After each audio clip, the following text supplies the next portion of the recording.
अरुण सिंह विनम्र करके है। हाँ, विनम्र सर्च विनम्र। करो। अब अपना अपना सब लोग माइक म्यूट कर लो, हम लोग क्लास शुरू करते हैं। अरुण सिंह अरुण सिंह विनम्र। बेनम्र करके डालो, उस पे जो है बाई बैंकिंग करके डालो, वो आ जाएगा। ये देखो तुम लोग थैंक यू थैंक यू। अपना अपना म्यूट करो तब ना शुरू किया जाए।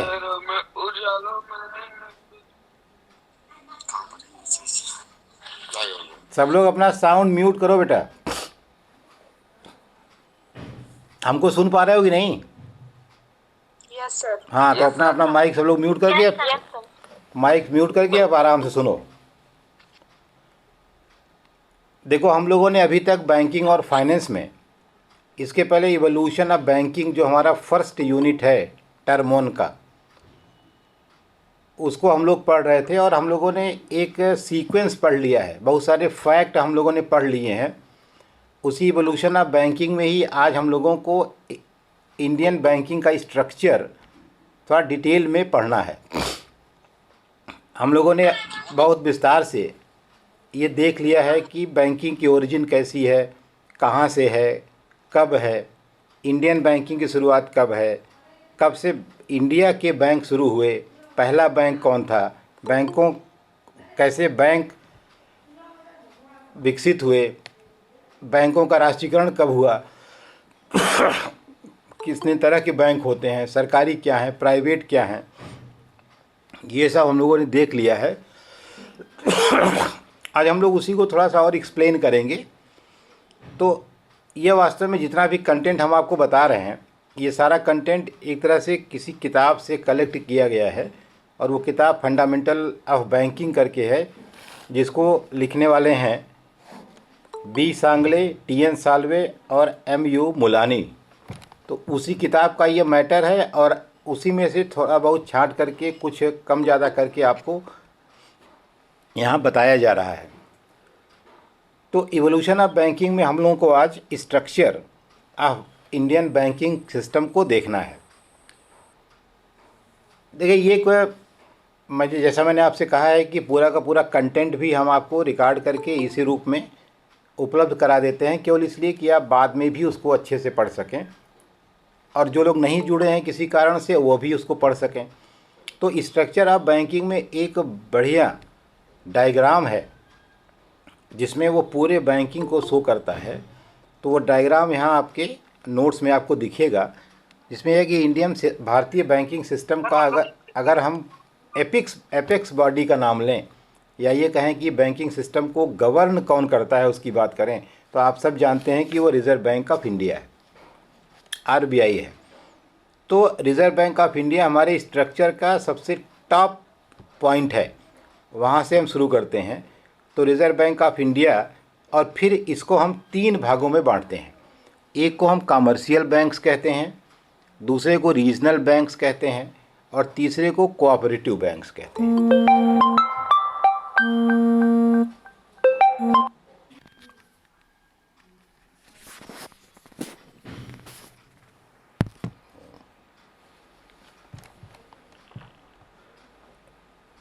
तो कमर्शियल बैंक्स, रीजनल बैंक्स और कोऑपरेटिव बैंक्स, इसको हम 3 भागों में बांटते हैं। फिर हम कमर्शियल बैंक को पब्लिक सेक्टर बैंक और प्राइवेट सेक्टर बैंक में बांटते हैं। पब्लिक सेक्टर बैंक को फिर हम स्टेट बैंक ऑफ इंडिया और उसके सहयोगी बैंक, और प्राइवेट सेक्टर बैंक में इंडियन बैंक्स और फॉरेन बैंक्स को शामिल किया जाता है। इसी तरह से कोऑपरेटिव बैंक्स जो है उसमें urban cooperative, rural cooperative credit institutions हैं। अर्बन कोऑपरेटिव बैंक में अर्बन कोऑपरेटिव सोसाइटीज़ हैं। रूरल कोऑपरेटिव क्रेडिट इंस्टीट्यूशंस में state cooperative bank, central cooperative bank और प्राइमरी क्रेडिट सोसाइटीज़ हैं। ये वास्तव में इतने तरह का बैंक आपको व्यवहार में दिखाई पड़ता होगा जो कहीं न कहीं आपने देखा होगा। यह एक पूरा स्ट्रक्चर है इंडियन बैंकिंग सिस्टम का, जिस पर हम लोगों को आज थोड़ा सबके बारे में जानना है कि इनका क्या रोल है, क्या करते हैं। अब देखो, पहला रिज़र्व बैंक ऑफ इंडिया है।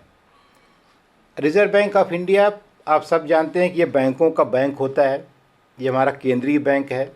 यही वह बैंक है जिसको नोट छापने का अधिकार प्राप्त है। इसकी स्थापना कब हुई, किस एक्ट से हुई, ये सब हम लोग पीछे पड़ चुके हैं।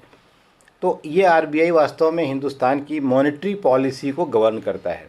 आप जानते हैं 2 पॉलिसीज़ होती हैं, एक को हम मौद्रिक नीति कहते हैं और दूसरे को राजकोषीय नीति कहते हैं। मौद्रिक नीति वास्तव में अर्थव्यवस्था पर वांछित प्रभाव डालने और अवांछनीय प्रभावों को दूर करने के लिए जो केंद्रीय बैंक नीतियां अपनाता है उसे हम मौद्रिक नीति कहते हैं, और यही काम करने के लिए सरकार जो नीतियां अपनाती है उसे हम राजकोषीय नीति कहते हैं। तो मॉनेटरी पॉलिसी और फिस्कल पॉलिसी ये दोनों मिल करके इकॉनमी को बैलेंस करते हैं, या उसे कंट्रोल करते हैं, या उसे रेगुलेट करते हैं, या उसे कह सकते हो कि मैनेज करते हैं। जहाँ जिसकी आवश्यकता होती है उसका प्रयोग किया जाता है, क्योंकि अकेले कोई भी पॉलिसी सिस्टम के तमाम डिस्टर्बेंसेस को ठीक करने में समर्थ नहीं है। तो रिज़र्व बैंक वह है जो मॉनेटरी पॉलिसी को गवर्न करती है, वो नीतियाँ बनाती है, बैंकों का बैंक है, बैंक के लिए नियम कानून बनाती है, बैंकों को रेगुलेट करती है, नोट छापती है, और आपके हित की कस्टोडियन है, को सुरक्षा प्रदान करती है। इसलिए वह सभी बैंकों का रिज़र्व अपने पास रखती है, ताकि कोई बैंक अगर किसी तरह से कोई दिक्कत आती है, कोई उपभोक्ता अगर परेशान होता है, तो वह उसके इंटरेस्ट की रक्षा कर सके। तो रिज़र्व बैंक ऑफ इंडिया वास्तव में सबसे जो अपेक्स बॉडी है उसका काम यही है कि वह बैंकों का बैंक है, बैंकों की जमा को कंट्रोल करता है, सामान्य उपभोक्ताओं के इंटरेस्ट को प्रोटेक्ट करता है, और हम रिज़र्व बैंक की गारंटी पर बाकी बैंकों में विश्वास करते हैं।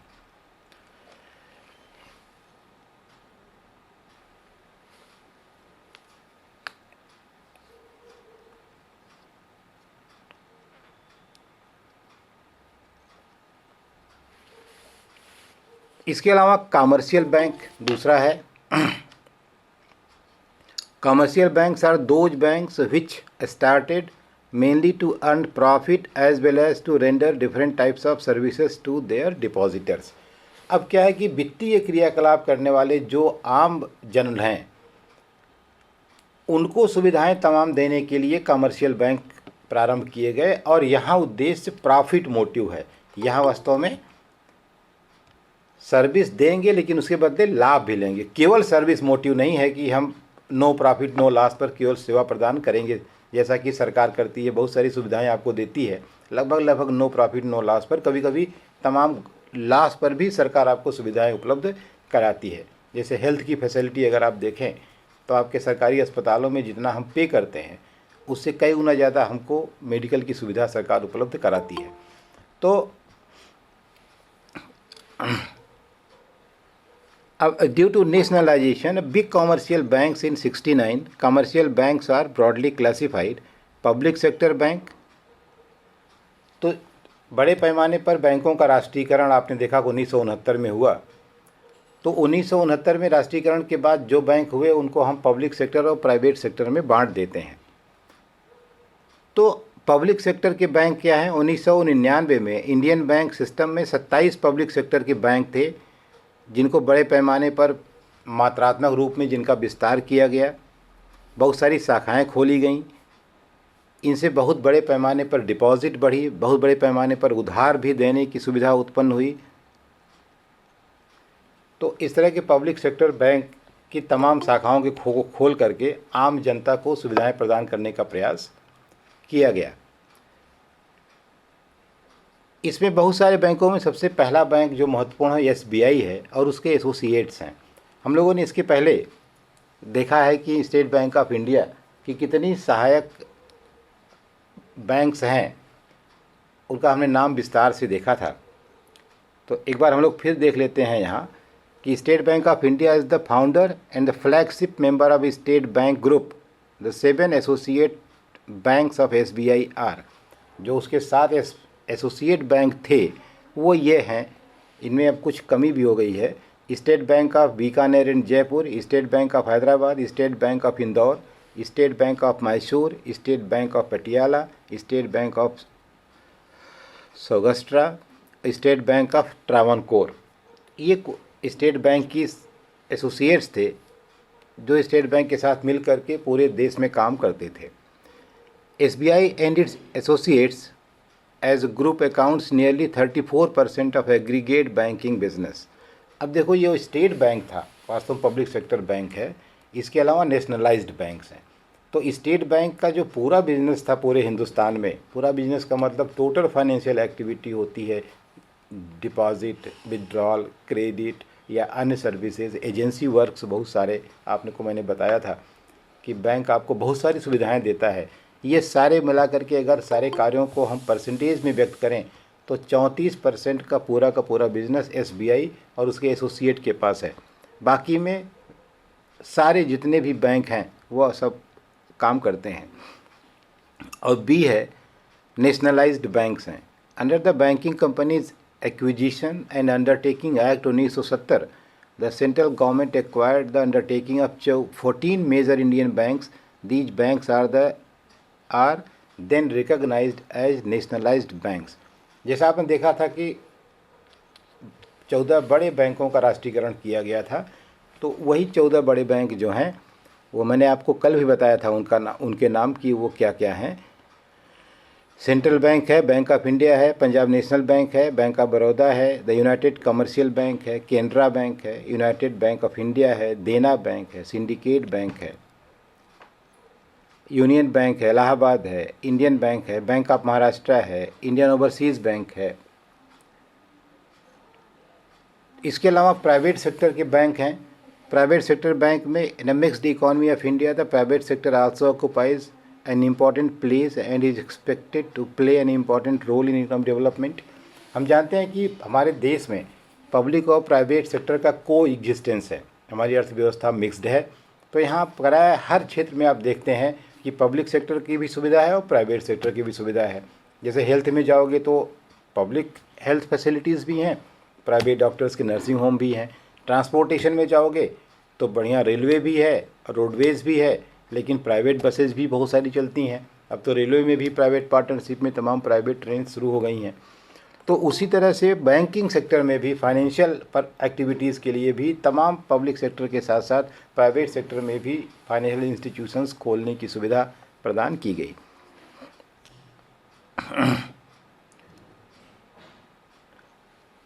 अब वो कारण क्या था कि प्राइवेट सेक्टर के लाने का भी ये वजह था कि जो बैंकिंग फैसिलिटीज़ हैं, जैसे जमा करने में सुविधा प्रदान करना, बैंक में पहुंचने पर उनके साथ क्वालिटी की डिलीवरी होनी, या उनको आवश्यकता अनुसार पर्याप्त मात्रा में क्रेडिट का मिल जाना, ये सारी चीज़ें, या डोर स्टेप फैसिलिटीज़ की बात थी, जैसे ATM है, पॉइंट ऑन सेल मशीन है, ATM है, ये सारी सुविधाएं प्राइवेट बैंकों के आने से अगर आप देखें तो कंपटीशन बढ़ा और प्राइवेट कंपनियों ने जब ये सुविधाएं देना शुरू की तो पब्लिक सेक्टर के बैंक ने भी इन सुविधाओं को बढ़ा दिया, या उनके व्यवहार में परिवर्तन हो गया, या वो भी कस्टमर को इम्पोर्टेंस देने लगे, या उनके यहाँ भी कार्य करने की एफिशिएंसी, क्वालिटी ये बड़े पैमाने पर बढ़ गई। तो इसको ठीक करने के लिए प्राइवेट बैंकों का आना एक तरह से बेहतर ही है। इसके अलावा बैंक, इंडियन बैंक और फॉरेन बैंक भी दो तरह के होते हैं। इंडियन बैंक्स क्या हैं? The banks which have their head office in India and which are owned, control and managed by the Reserve Bank of India known as Indian bank. Indian bank वो bank हैं जिनका head office India में है, जिनका control, जिनका management, जिनका पूरा का पूरा देखभाल RBI करता है, अर्थात वो RBI के संरक्षण में काम करते हैं और इनका मालिकाना हक जो है वो हमारे अपने देश के पास होता है। फॉरेन बैंक में इसका ठीक उल्टा है, जहाँ इनकी ओनरशिप विदेशियों के हाथ में होती है, इनका कंट्रोल मैनेजमेंट सब विदेशी के हाथ में होता है, इनका हेड ऑफिस विदेश में होता है, इनको सिर्फ यहाँ ऑपरेशन करने की फैसिलिटी प्राप्त होती है। Nationalised or public sector banks and private sector banks. The public sector banks consist of State Bank of India and its associate banks along with another 21 banks which were nationalized। जब आपसे कोई पूछे कि public sector के bank क्या है तो दो तरह के बैंक हैं, नेशनलाइज्ड बैंक हैं और उसके साथ स्टेट बैंक और उसके एसोसिएट्स हैं। तो उस समय तक कुल कितने थे? 21 बैंक थे। अभी ठीक है, Small number of Indian scheduled banks which have not been nationalized and branches of foreign banks operating in India belongs to the private sector banks. Foreign banks commonly known as foreign exchange banks. बहुत सारे ऐसे foreign banks हैं जो यहाँ operate तो करते हैं लेकिन यहाँ वो शेड्यूल्ड नहीं है उनका, लेकिन यहाँ की अनुसूची में शामिल नहीं है, तो उनको हम फॉरेन एक्सचेंज बैंक के नाम से जानते हैं। रीजनल रूरल बैंक्स, इसके बारे में हम लोगों ने पिछली कक्षा में थोड़ा बहुत देखा है कि रीजनल रूरल बैंक क्या थे। तो आपने देखा था कि 1970 में रीजनल रूरल बैंक्स अस्तित्व में आए, और वास्तव में रीजनल रूरल बैंक्स के अस्तित्व में आने के पीछे कारण सिर्फ ये था कि जो हमारा रिमोट एरिया है, इंटीरियर है, जो गांव का क्षेत्र है, जहां बैंक नहीं पहुंच पा रहे थे, जहां के लोगों को, और बहुत बड़े पैमाने पर लोग, आप जानते हैं कि 70% से ऊपर लोग गांव में रहते हैं और बहुत बड़ी, छोटी ही सही लेकिन रिक्वायरमेंट क्रेडिट की गांव में होती है। तो ऐसे लोगों को जो कि वह बैंकिंग सुविधाएं नहीं मिल पा रही थी, तो उनके लिए रीजनल रूरल बैंक, क्षेत्रीय ग्रामीण बैंक की स्थापना की गई।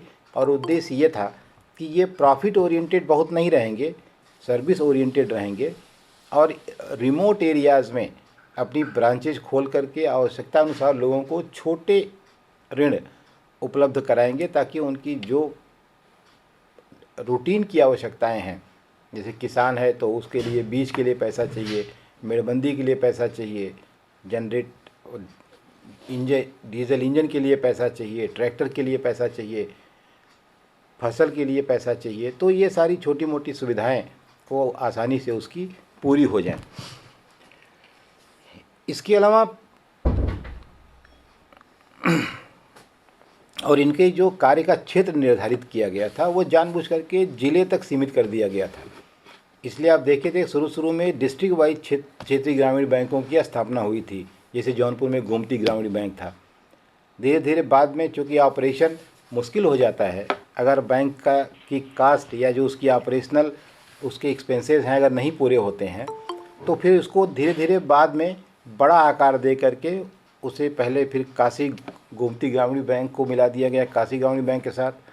उसका नाम संयुक्त काशी गोमती ग्रामीण बैंक का रख दिया गया। उसमें फिर कोई चेंजेस किया गया, तो धीरे धीरे उसका आकार तो बड़ा हो गया। लेकिन शुरू में जब इसे खोला गया तो यही था कि जनपद स्तर पर ही इसका हेडक्वार्टर होगा और जनपद भर के लोगों को सुविधाएं प्रदान करेगा। माइक म्यूट करो बेटा अपना। भावेश कुमार प्रजापति, माइक म्यूट करो।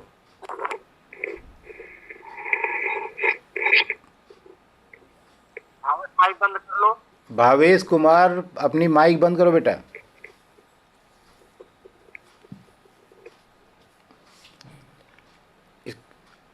तो इसके अलावा कोऑपरेटिव बैंक्स खोले गए। Cooperative banks are an important component of the Indian banking system originated with the enactment of the cooperative credit societies act 1904। 1904 में एक कोऑपरेटिव क्रेडिट सोसाइटी एक्ट बना, सहकारी साख समिति एक्ट 1904 में। इसके द्वारा कोऑपरेटिव सोसाइटीज़ के आधार पर कोऑपरेटिव बैंक्स की स्थापना की गई। इनको हम अर्बन कोऑपरेटिव बैंक और रूरल कोऑपरेटिव बैंक में बांटते हैं। अर्बन कोऑपरेटिव बैंक क्या है? Urban areas are serve by the urban cooperative bank. नाम से ही स्पष्ट है कि जो शहरी क्षेत्र हैं वहाँ साख की सुविधाएं अर्बन कोऑपरेटिव बैंक उपलब्ध कराएगी, और जो ग्रामीण क्षेत्र हैं वहाँ साख की सुविधा ग्रामीण क्षेत्र के लिए जो कोऑपरेटिव क्रेडिट सोसाइटीज़ बनी हैं वह उपलब्ध कराएंगी। और इसके लिए जो सेटअप बनाया गया वह state cooperative bank, district cooperative bank और सेंट्रल कोऑपरेटिव बैंक, 3 तरह का सेटअप इसमें। District cooperative bank primary cooperative credit societies at the grass root level, state cooperative bank, district cooperative bank और primary cooperative credit societies at the grass root level. आप अपने गांव में भी देखते होंगे तो सोसाइटी, आम भाषा में बहुत विस्तार से तो नहीं, लेकिन सोसाइटी के नाम से आप कोई न कोई गांव के बाहर एक आप देखते हैं ऑफिस बना होता है कि वहाँ सोसाइटी है, तो वो कोऑपरेटिव क्रेडिट सोसाइटी है वो, इसका मतलब है कि जो ग्रास रूट लेवल पर या ग्रामीण स्तर पर इसकी जो ब्रांच खोली गई वो यही थी। तो ये एक सामान्य सा स्ट्रक्चर है जो हमारे बैंकिंग सिस्टम को मैनेज करता है, और इन सब का उद्देश्य केवल एक ही है कि हमारी जो वित्तीय आवश्यकता है उसको आसानी से मतलब ये समझो क्या है कि पहले हमेशा से जो ये मनी लेंडिंग का काम है यह बहुत प्राचीन समय से चला रहा है और कोई नई बात नहीं है। अब सिर्फ इसमें अच्छाई और बुराई की बात है, सुविधा असुविधा की बात है, मात्रा कम और ज़्यादा होने की बात है, और एक तरह से रिस्पेक्ट की बात भी है। जब आप व्यक्ति से उधार लेते हैं तो आपके खुद के आत्मसम्मान को चोट लगती है, लेकिन जब इंस्टीट्यूशन से लेते हैं, बैंक से लेते हैं, संस्थाओं से लेते हैं, तो ऐसी जगहों पर ऐसी कोई बात आपके मन में नहीं आती कि आप उधार ले रहे हैं। आपको लगता है कि ये तो एक सिस्टम है, एक व्यवस्था है, और यहाँ से लेकर के हमको अपने व्यवसाय या अपने किसी व्यक्तिगत कार्य को बढ़ाने के लिए प्रयास करना कोई बुरी बात नहीं है। तो इसलिए तमाम बुराइयाँ उस व्यवस्था में थीं जिसके अंतर्गत, जैसे आपको एक कॉन्सेप्ट मिलता है इंग्लिश गोल्ड स्मिथ का। इंग्लिश गोल्ड स्मिथ माने होता है स्वर्णकार, ये आप जानते हैं। तो ये जो स्वर्णकार इंग्लिश गोल्ड स्मिथ का जो कॉन्सेप्ट आता है, तो शुरू में क्या था कि चूँकि आपने देखा कि यूरोपियन देशों में बैंकिंग का विकास हुआ, तो वहाँ बहुत पहले बैंकिंग की व्यवस्था के पहले ही जो स्वर्णकार हुआ करते थे, तो चूँकि वो सोने हीरे जवाहरात का बिजनेस करते थे, तो सबसे अधिक मजबूत या जिसको आप कह सकते हैं कि स्ट्रांग सेफ जो होती थी या तिजोरी, वो उनके पास होती थी। आम आदमी के पास, सबके पास तिजोरी नहीं होती थी। तो शुरू में क्या होता था कि आम आदमी अपना जो बहुमूल्य उसके पास सामग्री थी, सोना चांदी हीरा जवाहरात, तो कहाँ रखे, तो वह उसी गोल्ड स्मिथ के पास उसे रख देता था, और गोल्ड स्मिथ उसके बदले उससे रेंट लेता था। तो यही क्रम आगे जब थोड़ा बढ़ा, तब लोग अपना वैल्यूएबल दे करके उससे पैसा लेने लगे एक तरह से, तो पैसा देने का भी काम करने लगा। थोड़ा आगे बढ़ा तो वहाँ से लिख करके एक सर्टिफिकेट मिलने लगा कि ये जो लेकर आएगा उसी को मिल जाएगा वापस आपका सामान आपका।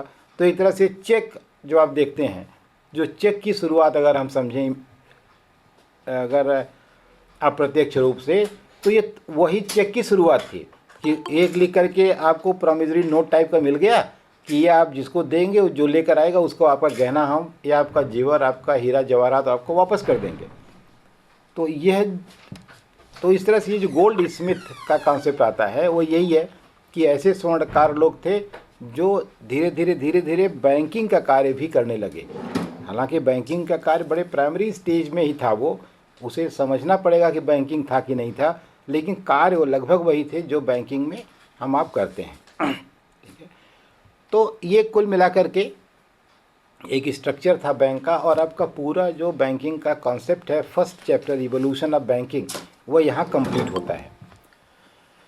अब आप देखें कि आपको इसमें सवाल कैसे कैसे आने हैं। आपने परीक्षा में देखा है कि परीक्षा में कुछ सवाल होंगे जिनके उत्तर 20-30 शब्द में लिखने हैं, कुछ के 40-50 में लिखने हैं, कुछ के 80-90 में लिखने हैं, और एक असाइनमेंट आपको लिखना है जिसको 500 से 1500 वर्ड में लिखना है। तो एक असाइनमेंट का टॉपिक भी अभी आप इसी में से नोट कर लीजिए, और इतना पूरा रट डालिए, इसमें से आपको सवाल भी मिलेंगे सारे के सारे 4 लेक्चर में से, क्योंकि एक यूनिट आप पढ़ चुके, एक यूनिट से आपका मिड टर्म हो सकता है, कोई बुराई नहीं है, बाकी 3 यूनिट बाद में आप पढ़ लेंगे इसके बाद। तो आप इसमें देखें कि जो सवाल आप तैयार करेंगे,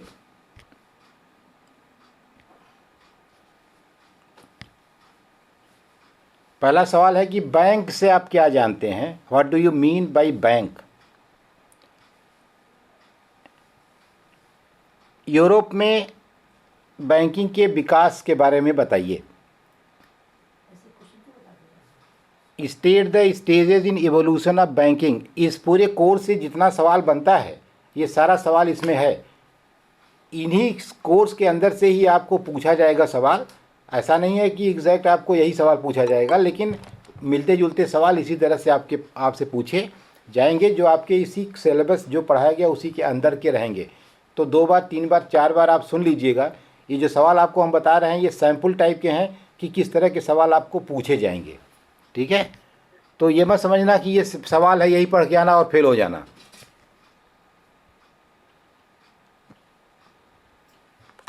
भारत में बैंकिंग के विकास के चरण क्या हैं, हमने आपको लिखाया था ना पीछे, तो वो चरण भी आप उसको ध्यान से पढ़िएगा। मॉडर्न बैंकिंग की शुरुआत कैसे है उसको आप समझ लीजिएगा। मनी लेंडर क्या है? सर भारत में बैंकिंग के विकास के क्या बोले आप? भारत में बैंकिंग के विकास के आधुनिक बैंकिंग के विकास का क्या क्रम? भारत में बैंकिंग के विकास के चरण क्या है, कैसे लिखा देखा था ना तुमने कि स्वतंत्रता के पहले, स्वतंत्रता के बाद, राष्ट्रीयकरण के पहले, राष्ट्रीयकरण के बाद, याद है ना? वो ध्यान से फिर से सुनो जाके यूट्यूब में, याद आ जाएगा। ये अभी तक देखो सब जुड़ रहे हैं लगातार। अभी सर है ना, कोचिंग चलती है सर इतने बजे तक। अच्छा अच्छा,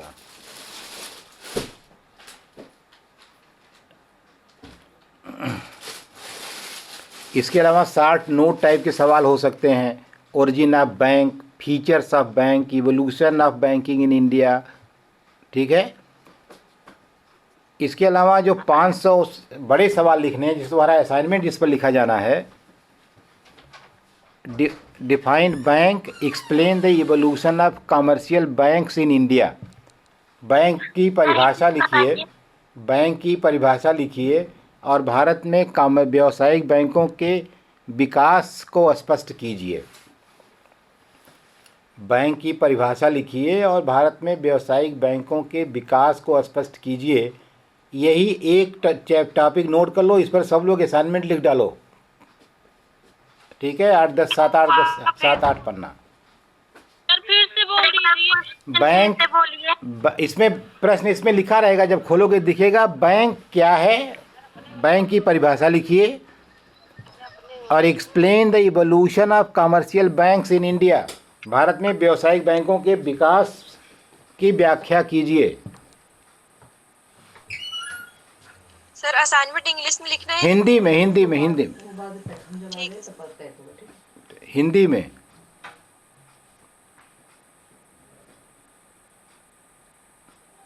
सर इसके लिए मैटर हम लोग को खुद से ढूंढना पड़ेगा। अरे इसमें पढ़ो, सब मैटर है ना, कि जब नोट देखोगे नोट में सब लिखा हुआ है, क्या तो ढूंढोगे मैटर इसमें?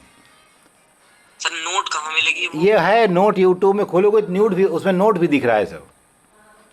सर कैसी कॉपी रहेगी बनाने के लिए? इधर इसको देख रहे हो ना, ये दिख रहा है? नहीं सर। अच्छा, तो नहीं दिख रहा है। हाँ, लेकिन इसमें ये जगह खाली जो है ना, इस पर लिखा हुआ है, तो तुम मुझे यूट्यूब में दिखेगा, खोलोगे तो वहाँ दिखेगा, ठीक है। अभी इसी में हम डाल देंगे, चैट बॉक्स में नोट कर लेना। लो डाल ही दे रहे हैं, चलो। ARUNSINGHVINAMRA,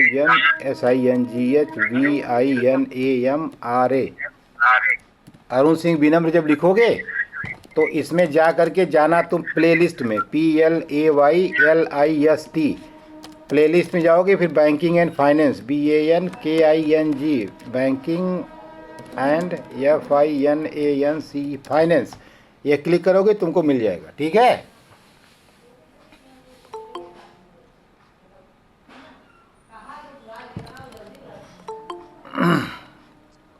सर आ गया।